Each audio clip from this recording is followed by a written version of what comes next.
3 in the morning. A dark flight line somewhere in the Middle East. The klaxon tears the silence apart, and she's already running.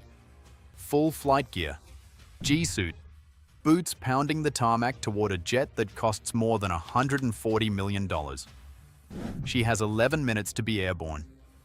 Because a few hundred miles away, Iran has just closed the Strait of Hormuz, and a fifth of the world's oil is now trapped behind an invisible line. Here's the part her enemy doesn't understand yet. Iran's most advanced air defense can spot a target 150 kilometers out. But to that radar, the jet she's strapping into is the size of a marble. She will fly into their sky and they will never know she was there, until it is already too late. This is the mission. And these are the women who fly it. The line. Start with the ground she's defending, except it isn't ground at all. It's water.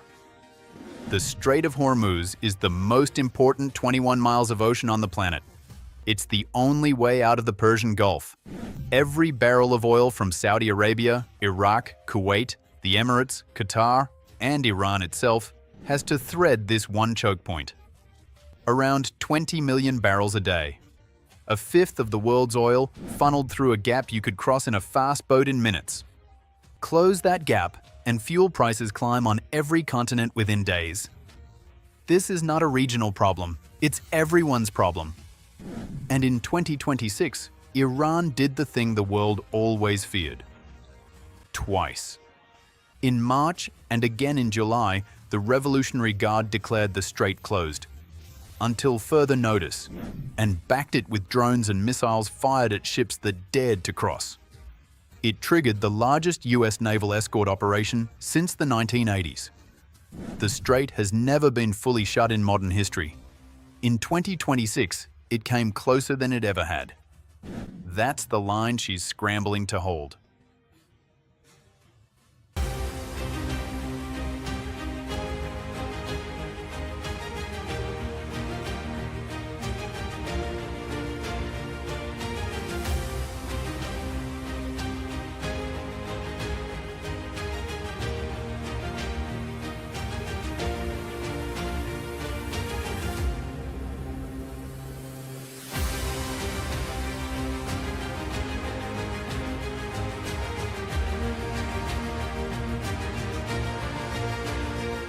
"11 minutes.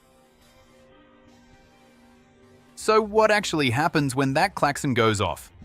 It's called a quick reaction alert, a jet fueled, armed and waiting, with a pilot who can be strapped in and rolling within minutes. The klaxon sounds. She runs. Ground crew rip the safety pins from live missiles. She's up the ladder, in the seat, canopy down, engines spooling before most people could find their car keys.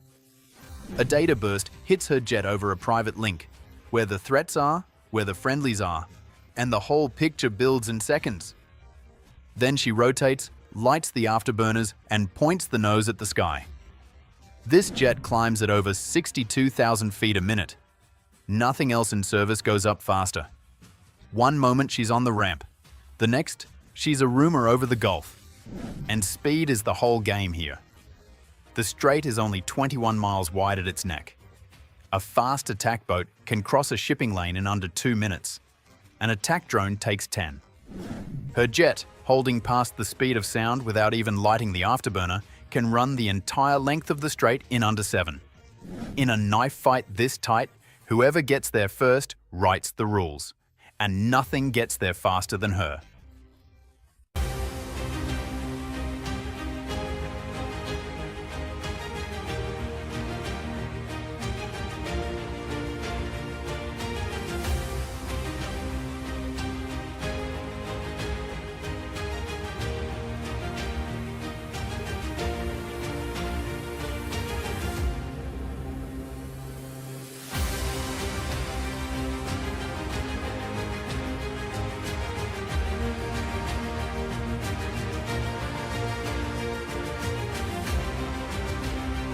The marble. Now the thing that makes her almost impossible to stop. Stealth doesn't mean invisible, it means small. Every angle of this airframe is shaped to throw radar energy away instead of bouncing it back. The engine intakes curve in an S, so radar can never catch the spinning fan blades. Every missile rides inside the jet, so there are no external racks to light up a screen. And the whole skin is wrapped in radar-absorbing material. Add it all up, and you get a fighter the size of a school bus that shows up on radar by the best public estimates, like a marble. Maybe a bumblebee. That figure has never been officially confirmed. It doesn't need to be. The behavior speaks for itself. Here's why that wins. Stealth doesn't erase you. It shrinks the distance at which you can be found. A radar that would catch an ordinary fighter 300 kilometers out might not catch this one until 15. And 15 kilometers is already inside the missile's minimum range. Too close to shoot, too late to matter. By the time Iran's radar screen so much as flickers, her missile is already in the air. Detection range, 15 kilometers. Missile time of flight, 3 seconds.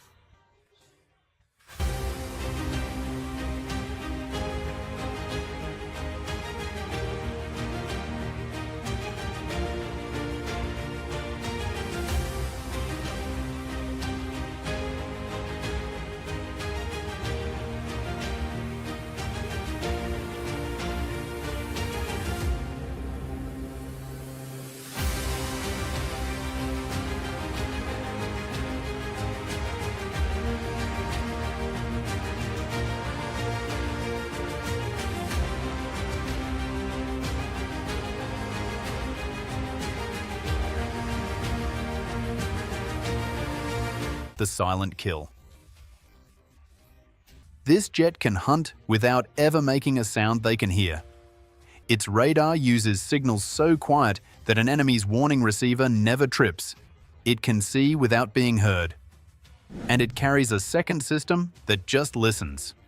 It picks up an enemy radar the instant that radar switches on, works out exactly where it sits, and feeds that straight to her weapons. She can fire a missile at a target she has never once lit up with her own radar. No warning tone, no flash on a screen. They won't know they were being hunted until they're already hit. What's waiting below? Now, don't mistake any of this for an easy fight. Iran is not a paper tiger. In 2019, an Iranian system reached up and knocked a US spy drone out of the sky near this exact strait. A machine worth $176 million, gone in a heartbeat. Iran fields long-range missiles that reach 200 kilometers and an anti-ship missile that arrives at 5 times the speed of sound. A ship's crew might get 60 seconds of warning, if that. Below the surface, thousands of naval mines. One type is a $1,500 weapon that sits on the seabed and rockets upward to gut a billion-dollar warship. And across the water, swarms of fast attack boats, dozens at once, built to overwhelm a ship from every direction at the same time. These are real teeth. That's the whole point. Flying into all of that and coming out untouched isn't luck. It's the machine and the person flying it.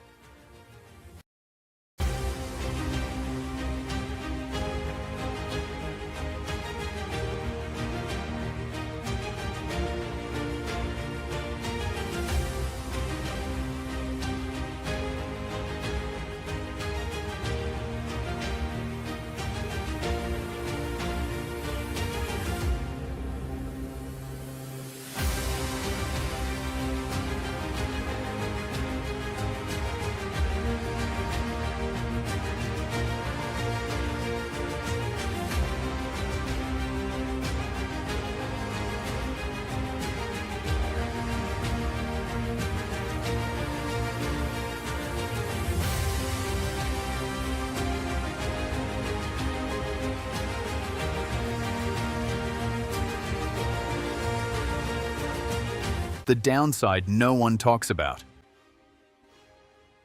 But even the Raptor has a bad night waiting for it. Across the whole 2026 fight, the Gulf turned into an electronic fog. Both sides jammed and faked GPS signals, feeding aircraft and ships false positions, making the map itself lie. For a pilot, that means the satellite navigation you'd normally trust can quietly walk you 40 kilometers off course without a single alarm. So when the map lies, she flies the instruments, the backup system buried in the jet that can't be faked from the outside. Stealth gets her in. Discipline gets her home. The best fighter on Earth still comes down to a human being who trusts her training over the screen in front of her. The women who fly it. So who is she really? She is not a symbol. She's the product of the exact same brutal selection as every other Raptor pilot. Nothing lowered, nothing waved. And she is rarer than almost any pilot alive. Fewer than a dozen women in history have ever flown this jet operationally. And the trail behind her is real, with real names. In the late 1990s, a test pilot became the first woman ever to fly the F-22 at all. In 2008, another became the first woman in history qualified to take it into combat. An Air Force Academy graduate with a Harvard degree and years in another fighter behind her. Today, women serve as instructors on the Raptor, teaching the next generation to fly the hardest aircraft in the American arsenal. None of them has been tied to that 2026 scramble over Hormuz, but they are exactly who would be in that cockpit. This is their barrier, and they already broke it. So picture it one more time. The strait is closed. The oil of half the world is sitting still. Iran's radar operators are staring at their screens, and their screens are empty. She's already there, inside their sky, unseen. One of the fewest people on Earth trusted with the most advanced fighter ever built, doing a job most of the world will never even know happened. And that's the real weapon here. Not just the stealth, or the speed, or the missiles. It's that a country can put someone like her over the most dangerous water on the planet, quietly, in the dark, and the other side never even knows to look up. So here's my question for you. If you'd heard that klaxon at 3 in the morning, could you have made it airborne in 11 minutes? Into that? Tell me in the comments. Hit like, subscribe, and I'll see you on the next one.